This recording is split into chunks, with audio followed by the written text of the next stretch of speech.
You guys are gonna love my new spin on baklava. It's sticky, it's crunchy, crispy, layers of goodness, all chock full of pecans and chocolate. Let's go make them.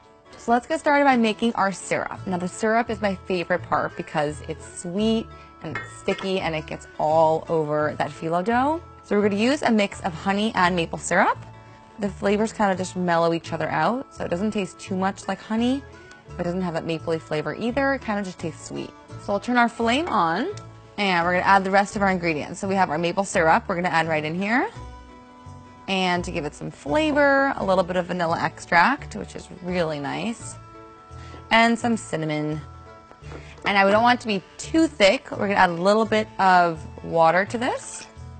And a traditional baklava syrup has just honey, but I've kind of switched it up a little bit. And instead of brushing the phyllo dough with butter alone and then doing the syrup on top, I've added the butter to the syrup and makes the butter really rich and flavorful. So we're just gonna let that melt down. We're gonna bring it to boil, then lower to a simmer. So while that's working over there, we're gonna get started on our filling. And we're just gonna add together 3 ingredients. Generally, I do pistachios or walnuts. Today, we're using pecans. To be perfectly honest with you, we're using these because that's what I had in my pantry when I was testing out this recipe. I really love it because it almost is like a pecan pie mixed with a baklava. So it's kind of a no-brainer here. I have some chocolate chips, we're gonna throw those in, and I like using the mini chocolate chips so it really mixes together nicely with the nuts. And then to sweeten it just a little bit more, a little bit of sugar. All right, mix that together. Perfect. So we're gonna lower our syrup down to a little simmer and let it simmer away until it's nice and thick. All right, this looks perfect. You see it's super thick and bubbly. It looks so good and it smells so sweet in here. I'm gonna turn the fire off and we're gonna let this just cool for a few minutes just so it's not scalding hot while we're working with it. All right, so we have our layers of phyllo dough here. Now phyllo dough is a little bit tricky and intimidating to work with, but I'm gonna show you how to do it. Don't be nervous. So you wanna just keep it covered with a damp paper towel as you're working.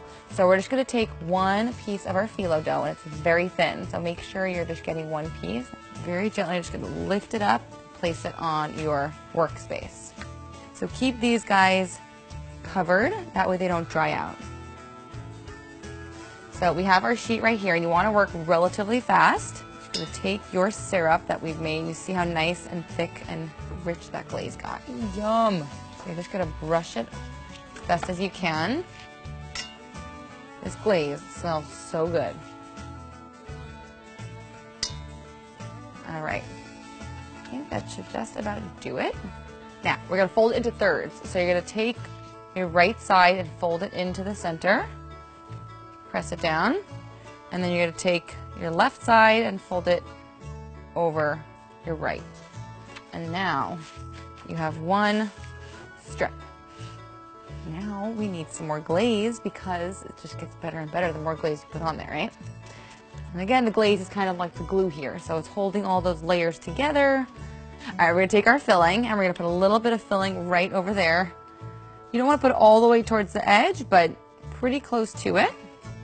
And you do a little fold like this, one little triangle, and fold up.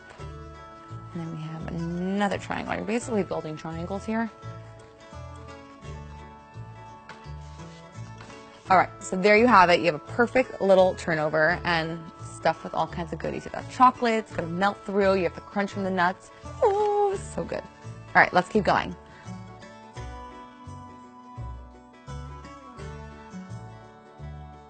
All right, there you have it. We're gonna put this one on our baking sheet, and now we glaze it again. And we just want to give it a really good coating. Yum, and these are gonna puff up and get so flaky and crispy. You bite into it, the flakes are just gonna fall everywhere. That's what you want. You want baklava to be super messy and flaky. All right, beauties. And now, onto our glue.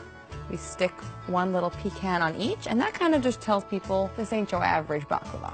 Also just looks really pretty and decorative. All right, that's it. We're gonna pop these in the oven at 350 degrees for about 40 minutes or so until they're flaky and golden and crunchy. Ooh, I'm excited. All right, guys, these look so good. You see how golden brown they are? They are so crispy. I love that they're individuals. They're really easy to just grab and keep snacking on, and keep snacking on, and keep snacking on. I've warned you. They're sticky and crunchy and messy and glazy. All good things, and things that you want in a baklava. You guys need to make these. It's a whole new way to look at baklava, and I think you're going to love it. Get on it. Enjoy.